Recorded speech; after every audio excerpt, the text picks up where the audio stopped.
स्वर्णिम प्रदेश कार्यालय में लोकसभा 2024 पर चर्चा के लिए बीजेपी नेता दिनेश केसरी, एनसीपी शरद पवार गुट के मुंबई प्रवक्ता राजकुमार तिवारी, सामाजिक कार्यकर्ता लक्ष्मीकांत शुक्ल, नरेंद्र मिश्र ने अपना पक्ष रखा। आइए सुनते हैं किसने क्या कहा। नमस्कार दोस्तों, मैं एसके तिवारी, आप देख रहे हैं स्वर्णिम प्रदेश डिजिटल न्यूज। आज हम खारपुर में चर्चा चल रही है, लोकसभा 2024 की चर्चा। हमारे साथ भाजपा से दिनेश केसरी जुड़ रहे हैं और एनसीपी शरद पवार गुट के मुंबई प्रवक्ता राजकुमार तिवारी जुड़ रहे हैं और सामाजिक कार्यकर्ता लक्ष्मीकांत शुक्ला जी और नरेंद्र मिश्रा जी हमारे साथ जुड़ रहे हैं। और हम शुरुआत करेंगे विपक्ष से, क्योंकि विपक्ष की आवाज अक्सर बोला जा रहा है, विपक्ष की आवाज दबाई जा रही है, लेकिन हमारे यहाँ विपक्ष की आवाज दबाई नहीं जाएगी। हम सुनेंगे। विपक्ष से जाना चाहेंगे कि आज मोदी जी और सारी बीजेपी मतलब महायुति जो गठबंधन है वो हो रहा है 400 पार। तो 400 पार पर एनसीपी का क्या कहना है? हम सबसे पहले तो कहना चाहेंगे 400 पार नहीं, 40 पार।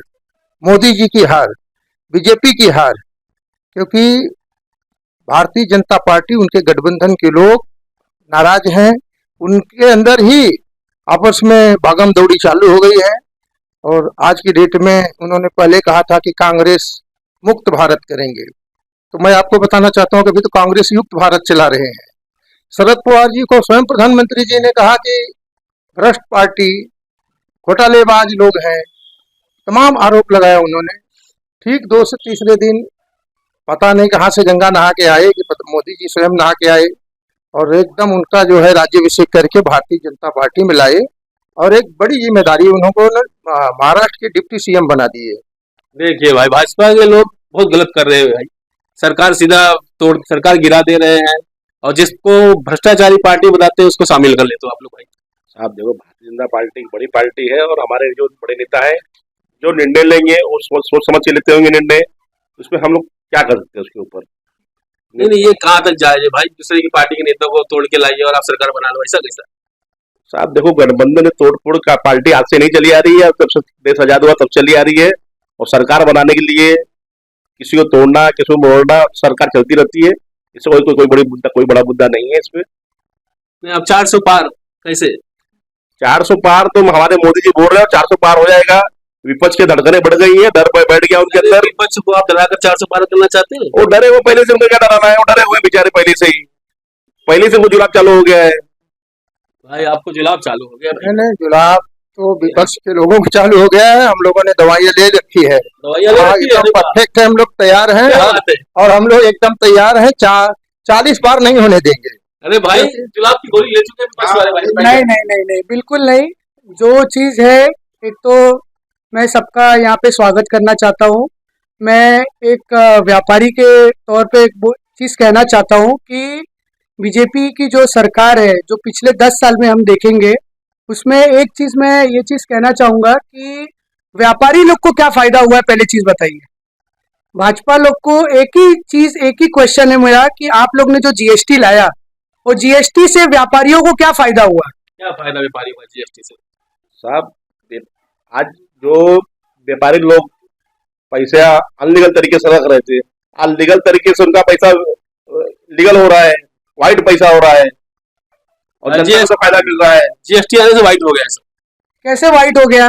मुझे एक चीज बताइए। अभी कल ही जस्टिस, जो साउथ इंडिया की जस्टिस है, जो न्यायाधीश है सुप्रीम कोर्ट में, उन्होंने कल एक चीज क्लियरली कहा कि आरबीआई ने जो एक नोटिफिकेशन सुप्रीम कोर्ट को दिया है, उसमें कहा गया है कि ब्लैक मनी जिसके लिए नोटबंदी की गई थी, वो तो नोटबंदी जो आप लोग ने किया वो ब्लैक मनी के लिए किया था कि ब्लैक मनी आपके पास आ जाएगा, पूरा चीज हो जाएगा।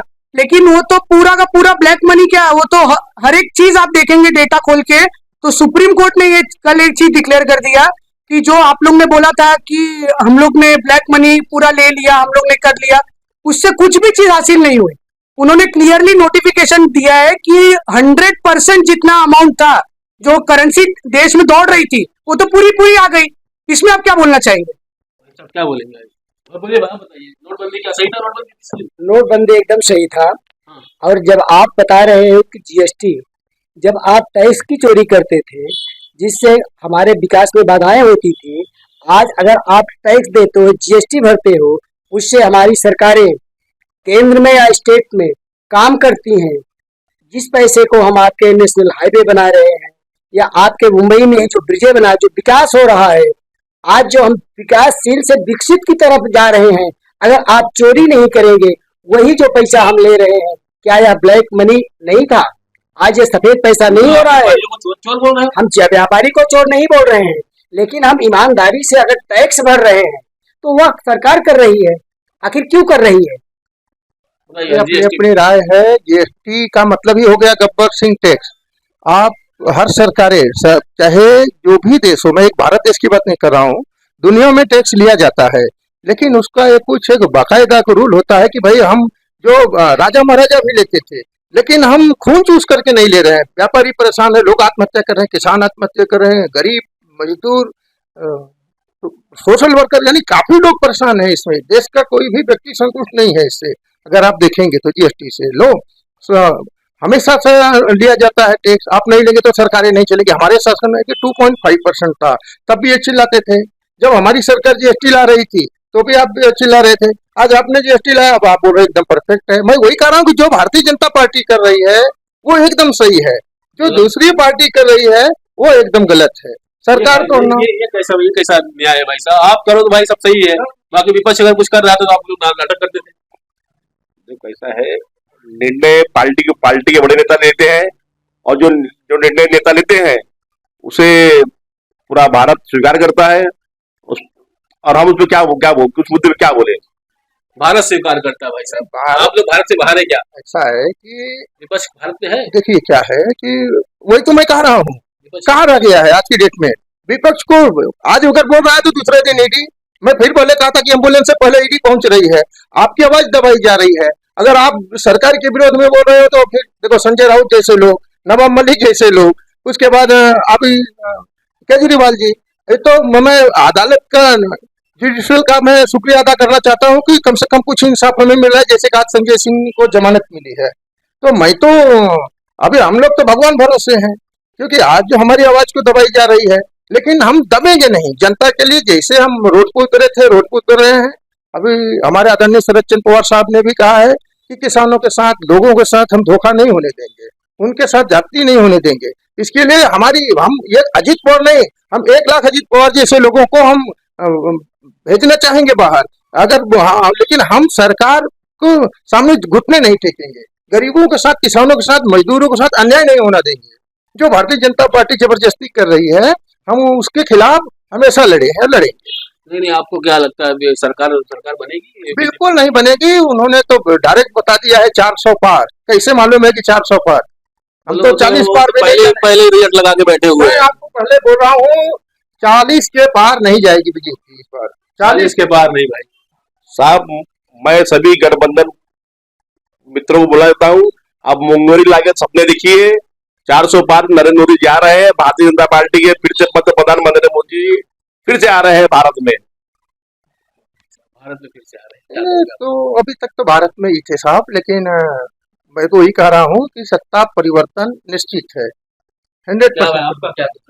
नहीं, पहले तो इनको पूछिए, जो मैंने एक प्रश्न पूछा था कि ब्लैक मनी का, वो पहले मेरा प्रश्न पूरा हुआ ही नहीं है। उत्तर पूछिए ना, उसका क्या है उत्तर?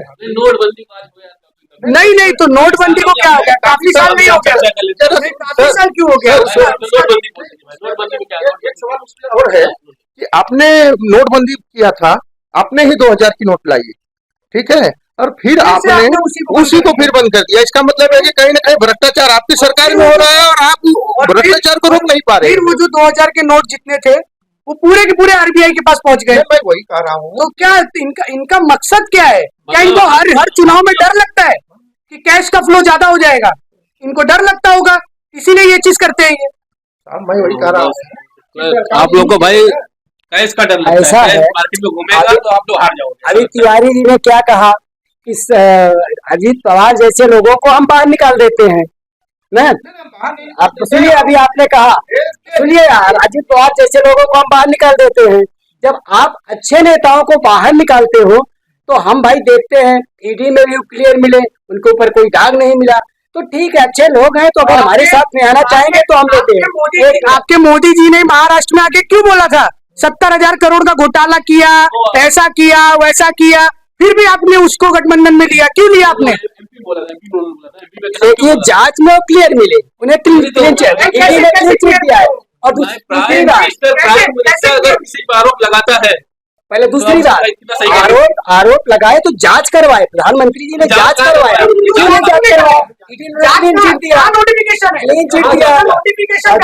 5 दिन बाद तो और दूसरी बात, अभी तिवारी जी ने कहा है कि भ्रष्ट की बात, जब से भाजपा की सरकार आई है, लोग सुकून से रात बिरात सात सवेरे चलना चालू हो गया, नहीं तो लोगों को निकलना मुश्किल हो गया था इनकी सरकार। ये आप नहीं जानते हो? कांग्रेस के समय में सब पत्ते में घूम रहे थे, कपड़ा नहीं था, सब भीख मांग रहे थे, क्या यही चीज था? ये तो बात सही है। क्या कांग्रेस टाइम में क्या लोग जी नहीं रहे थे? जीना अलग बात, इज्जत से जीना अलग बात है। लोग कितने डरे हुए थे और कितने भयातुर थे। आज हो क्या? मतलब आपका कहना ये है कि जब भाजपा कांग्रेस सरकार थे लोग डरे हुए थे, भाजपा की सरकार है तो विपक्ष के लोग डरे। हम नहीं कहते, ये मीडिया कहती थी, हम लोग सुने हैं। हम कहते थे नहीं, हम तो आप तो कहना यही है, पहले लोग जनता डरती थी, अब आपकी सरकार आगे विरोधी लोग डर रहे हैं। नहीं, कोई हमारी सरकार में कोई नहीं डर रहा है, सब चैन से चल रहे हैं। बताइए, कहीं गुंडा राज हो, कोई मारा जा रहा है, 19-20 घटनाएं छिपी अलग बात है, लेकिन कितने सुकून से लोग जीते हैं, ऐसी बातें थोड़ी है। मुझे एक चीज बताइए, जो अभी रिसेंटली डेथ हुआ यूपी में मुख्तार अंसारी जी का, उनका पोस्टमार्टम रिपोर्ट अभी तक क्यों वायरल नहीं किया गया? उनका पोस्टमार्टम रिपोर्ट अभी तक वायरल क्यों नहीं किया गया है? साहब, मुख्तार अंसारी कोई अच्छा आदमी है? मुख्तार अंसारी कोई देश का नेता हमारे हैं या हमारे देश का भला करने वाला आदमी है? आज हम मुख्तार अंसारी जो चर्चा कर रहे हैं, मुख्तार अंसारी कौन है? आप मुझे जवाब दीजिए। मैं एक मेडिकल फील्ड से हूँ, मेरा एक क्वेश्चन था, मुझे उसका जवाब चाहिए। मेरा क्वेश्चन क्या है, मैं अभी ये वापस रिपीट करूंगा। उनका पोस्टमार्टम रिपोर्ट, आप लोग बोलते हो सुशांत सिंह राजपूत ने, कौन सा सुशांत सिंह राजपूत ने किया था देश के लिए भला काम कि आप लोग उनका पोस्टमार्टम रिपोर्ट मांगते हैं? आपके नीतीश राणे मांगते हैं पोस्टमार्टम रिपोर्ट, क्यों मांगते हैं पोस्टमार्टम रिपोर्ट? आपको किस लिए चाहिए? उसने कौन सा देश के लिए बड़ा काम किया है? आप लोग क्यों वो चीज के लिए पोस्टमार्टम रिपोर्ट मांग रहे हो? इस पे दोबारा चर्चा कर लेंगे। अभी हम केवल लोकसभा 24 पे चर्चा कर रहे हैं, तो 400 पार नहीं होगी, 400 होगी। आपका मैंने कहा है 40 कह रहे हैं भाई, आप बोल रहे 400 पार।